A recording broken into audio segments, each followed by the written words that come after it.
ಈ ಚಳಿಗೆ ಸಾಂಬಾರು ಮಾಡೋಕ್ಕೆ ಅದಕ್ಕೆ ನಿಮಗೆ ಇಂಟ್ರೆಸ್ಟ್ ಇಲ್ಲದೆ ಇದ್ದಾಗ ಅಥವಾ ಟೈಮ್ ಇಲ್ಲದೆ ಇದ್ದಾಗ ಏನಾದರೂ ಖಾರವಾಗಿ ರುಚಿಯಾಗಿ ತಿನ್ನಬೇಕು ಅನ್ನಿಸ್ತಾ ಇದ್ದಾಗ ಈ ರೀತಿ ಕೈಗೊಜ್ಜನ್ನ ಮಾಡ್ಕೊಳ್ಳಿ. ಟೇಸ್ಟ್ ಅಂತೂ ತುಂಬ ಚೆನ್ನಾಗಿರುತ್ತೆ.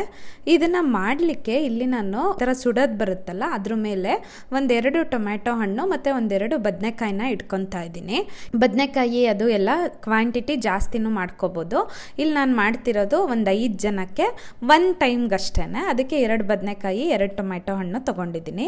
ಇದನ್ನು ನೀವು ಮುದ್ದೆ ಜೊತೆನೂ ಹಾಕ್ಕೋಬೋದು ಅಥವಾ ಬರೀ ಅನ್ನದ ಜೊತೆನೂ ತಿನ್ಬೋದು. ಎರಡರ ಜೊತೆನೂ ತುಂಬ ಚೆನ್ನಾಗಿರುತ್ತೆ. ನೋಡಿ, ಈ ರೀತಿ ಫುಲ್ ಬ್ಲ್ಯಾಕ್ ಆಗೋ ತನಕ ಚೆನ್ನಾಗಿ ಸುಟ್ಕೋಬೇಕು. ಇದನ್ನು ಚೆನ್ನಾಗಿ ಸುಟ್ಕೊಂಡಿದ್ದಾದ್ಮೇಲೆ ಇದನ್ನು ಒಂದು ಬೌಲಿಗೆ ತೆಗೆದಿಟ್ಕೊತಾ ಇದ್ದೀನಿ. ಈಗ ಇದನ್ನು ಒಂದು ಸ್ವಲ್ಪ ತಣ್ಣಗಾಗಲಿಕ್ಕೆ ಬಿಡ್ತೀನಿ. ನೋಡಿ, ಒಂದು ಇಡೀ ಬೆಳ್ಳುಳ್ಳಿನ ಹಾಗೇ ನೀವು ಸುಟ್ಕೋಬೋದು. ಆದರೆ ಆ ರೀತಿ ಮಾಡಿದ್ರೆ ಗ್ಯಾಸ್ ಎಲ್ಲ ತುಂಬ ಗಲೀಜಾಗಿರುತ್ತೆ. ಅದಕ್ಕೆ ನಾನು ಈ ರೀತಿ ಬೆಳ್ಳುಳ್ಳಿನ ಈ ರೀತಿ ಸುಟ್ಕೊತಾ ಇದ್ದೀನಿ. ನೋಡಿ, ಬೆಳ್ಳುಳ್ಳಿ ಸುಟ್ಟಿದ್ದಾದಮೇಲೆ ಇಲ್ಲಿ ಹಸಿಮೆಣ್ಸಿನ್ಕಾಯಿನ ಹಾಕ್ಕೊತಾ ಇದ್ದೀನಿ. ಹಸಿಮೆಣ್ಸಿನ್ಕಾಯಿ ನೀವು ಬಾಣಲಿನಲ್ಲಿ ಬೇಕಾದ್ರೇನೋ ಫ್ರೈ ಮಾಡ್ಕೋಬೋದು. ನೋಡಿ, ಹಸಿಮೆಣ್ಸಿನ್ಕಾಯಿ ಎಲ್ಲ ಒಂದು ಸ್ವಲ್ಪ ಈ ರೀತಿ ಸುಟ್ಟಿದ್ದಾದಮೇಲೆ ನಾನು ಇದನ್ನು ತೆಗೆದಿಟ್ಕೊತಾ ಇದ್ದೀನಿ. ನೋಡಿ, ಎಲ್ಲದು ಸುಟ್ಕೊಂಡಿದ್ದಾಯಿತು. ಇವಾಗ ಇಷ್ಟು ಮಾಡ್ಕೊಂಡ್ರಿ ಅಂತ ಅಂದರೆ ಒಂದು ಅರ್ಧ ಗಂಟೆನಲ್ಲಿ ಈ ರೆಸಿಪಿ ಆಗೋಗ್ಬಿಡುತ್ತೆ. ಸುಟ್ಕೊಳ್ಳೋದೆ ಸ್ವಲ್ಪ ಟೈಮ್ ತಗೊಳುತ್ತೆ.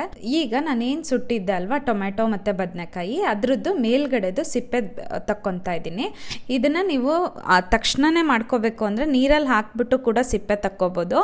ಬಟ್ ಟೈಮ್ ಇತ್ತು ಅಂತ ಅಂದರೆ ಅದೊಂದು ಸ್ವಲ್ಪ ತಣ್ಣಗಾದ್ಮೇಲೆ ಈ ರೀತಿ ಸಿಪ್ಪೆ ತಕ್ಕೊಂಡ್ರೆ ಆಯಿತು.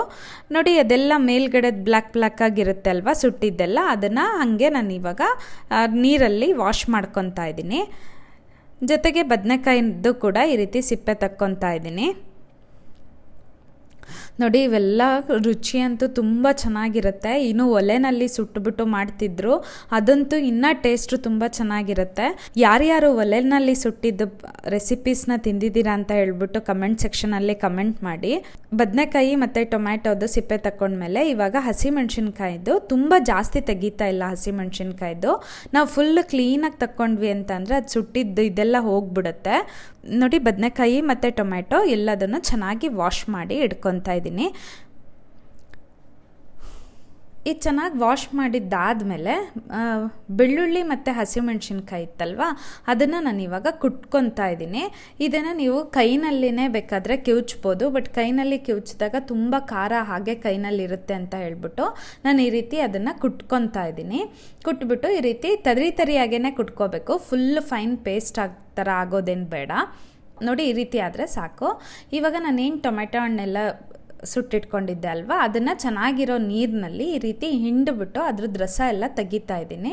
ನೋಡಿ, ಕೈಗೊಜ್ಜು ಅಂತ ಹೇಳ್ತಾರೆ, ಇದನ್ನು ಕೈನಲ್ಲಿನೇ ಮಾಡಬೇಕು. ಈವನ್ ಬೆಳ್ಳುಳ್ಳಿ ಹಸಿಮೆಣ್ಸಿನ್ಕಾಯಿ ಕೂಡ ನಾವು ಕೈನಲ್ಲಿನೇ ಕಿವುಚ್ಕೋಬೇಕು. ನೋಡಿ, ಎಲ್ಲದನ್ನು ಚೆನ್ನಾಗಿ ಮಿಕ್ಸ್ ಮಾಡ್ಕೋಬೇಕು. ಇಲ್ಲಿ ನಾನು ಬದನೆಕಾಯಿ, ಟೊಮೆಟೊ ಹಣ್ಣು, ಆಮೇಲೆ ಬೆಳ್ಳುಳ್ಳಿ, ಹಸಿಮೆಣ್ಸಿನ್ಕಾಯಿ ಎಲ್ಲ ರೆಡಿ ಮಾಡಿ ಇಟ್ಕೊಂಡಿದ್ದೆ ಅಲ್ವಾ, ಅದನ್ನೆಲ್ಲ ಹಾಕಿದ್ದೀನಿ. ಜೊತೆಗೆ ಒಂದು ಸ್ವಲ್ಪ ಹುಣಸೆ ರಸನ ಹಾಕ್ಕೊತಾ ಇದ್ದೀನಿ. ಆಮೇಲೆ ಉಪ್ಪು ರುಚಿಗೆ ತಕ್ಕಷ್ಟು ಉಪ್ಪು ಹಾಕಿದ್ಮೇಲೆ ಈ ರೀತಿ ಹಸಿ ಈರುಳ್ಳಿನ ಸಣ್ಣದಾಗಿ ಕಟ್ ಮಾಡಿ ಹಾಕ್ಕೊಂಡಿದ್ದೀನಿ. ಎಲ್ಲ ಒಂದ್ಸಲ ಚೆನ್ನಾಗಿ ಮಿಕ್ಸ್ ಮಾಡಿದ್ವಿ ಅಂತ ಅಂದರೆ ಕೈಗೊಜ್ಜು ರೆಡಿ ಆಗುತ್ತೆ. ಬಿಸಿ ಬಿಸಿ ಅನ್ನದ ಜೊತೆಗಂತೂ ಇದು ಸೂಪರಾಗಿರೋ ಕಾಂಬಿನೇಷನ್ನು. ನೀವು ಒಂದ್ಸಲ ಮನೆಯಲ್ಲಿ ಟ್ರೈ ಮಾಡಿ. ಒಂದು 1/4 ಗಂಟೆನಲ್ಲಿ ಈ ರೆಸಿಪಿ ಆಗೋಗ್ಬಿಡುತ್ತೆ. ಬಟ್ ರುಚಿ ಅಂತೂ ತುಂಬ ಚೆನ್ನಾಗಿರುತ್ತೆ. Thanks for watching.